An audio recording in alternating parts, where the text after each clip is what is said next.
Dunia gempar. Cina, Rusia, dan negara-negara sekutunya resmi menghantam dominasi dolar Amerika. Di tengah perang dagang yang semakin panas, Blok Timur mengambil langkah besar dengan menutup keran pasar untuk produk-produk Amerika. Dalam sekejap, raksasa ekonomi Paman Sam kehilangan miliaran dolar potensi ekspor. Dunia menyaksikan bagaimana hegemoni ekonomi AS mulai runtuh secara dramatis. Cina dan Rusia kini memimpin aliansi anti-dolar, mengandalkan mata uang lokal dan emas untuk transaksi internasional. Ini bukan lagi perang tarif, ini adalah perang ekonomi global yang mengubah tatanan dunia seperti yang kita kenal selama ini. Amerika kini menghadapi krisis kepercayaan internasional dan dunia mulai bergerak tanpa mereka.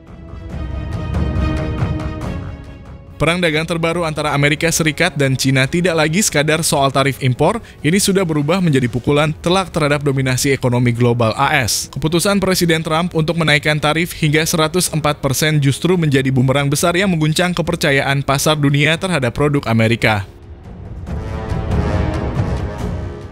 Sejak pengumuman tarif super tinggi itu, berbagai negara mulai merespons dengan keras. Cina langsung membalas dengan memberlakukan tarif tambahan 15% pada produk-produk utama Amerika, termasuk batu bara dan gas alam cair. Tapi yang lebih mengejutkan, respon Cina tidak berhenti di sana.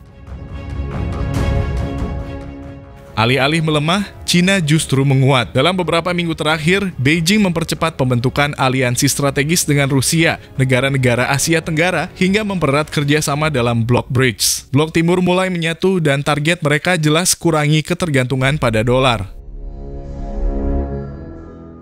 Di dalam negeri, banyak perusahaan Amerika kini mulai kelabakan. Apple mengalami penurunan penjualan yang signifikan di pasar Asia. Tesla menunda ekspansi baru di kawasan Asia karena hambatan logistik dan penolakan pasar. Brand Amerika tak lagi jadi simbol prestis, malah jadi simbol masalah.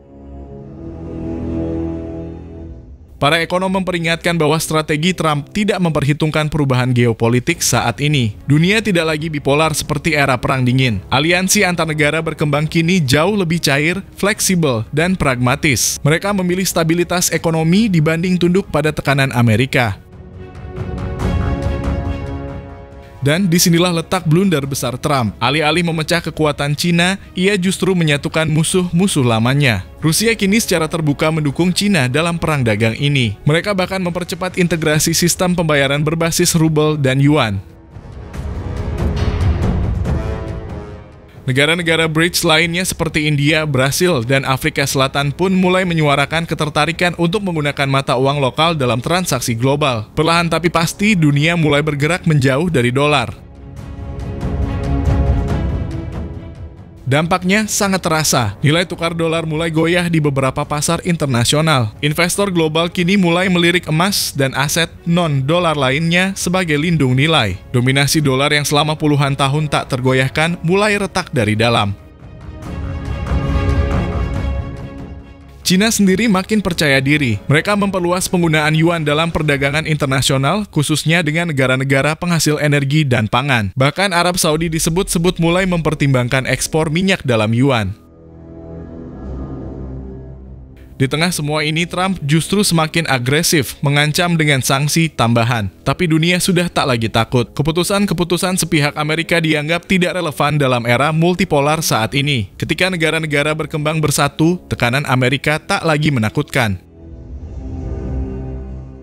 Dunia sedang berubah, dan perubahan ini tidak menguntungkan Amerika Serikat. Perang dagang yang seharusnya melemahkan Cina justru jadi bahan bakar penyatuan blok-blok anti-dolar. Trump salah strategi dan Amerika mulai membayar harga dari arogansi kebijakan unilateralnya. Pertanyaannya sekarang, apakah ini awal dari akhir dominasi dolar Amerika? Ataukah Washington masih punya peluru terakhir untuk membalikan keadaan? Bagaimana posisi Indonesia dalam mengambil peluang ini? Apakah masih belum paham juga wahai pejabat-pejabat? Satu hal yang pasti, dunia sudah tidak sama lagi dan peta ekonomi global sedang ditulis ulang tanpa Amerika sebagai pusatnya.